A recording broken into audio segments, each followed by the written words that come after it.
Hello guys, welcome to the Best Online Tutorials channel. In this one, I'm showing you how to run multiple BlueStacks instances on 8 GB of RAM.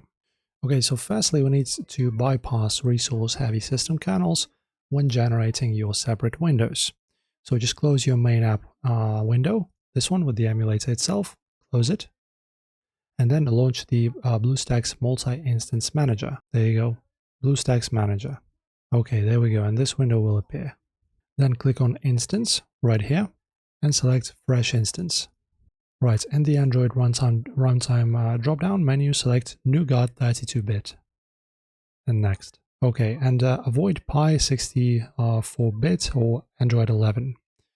Inside the resource allocation pane, drop CPU cores down to custom 1 core, or just set it to low 1 core.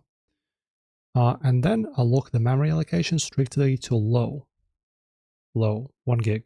Then guys, you can deploy real-time frame suppression to ensure your active machine isn't choked by inactive background windows. And don't forget to set the performance mode to low memory.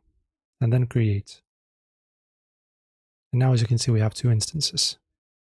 Alright guys, and then the last thing, just enable the echo mode right here with this little toggle.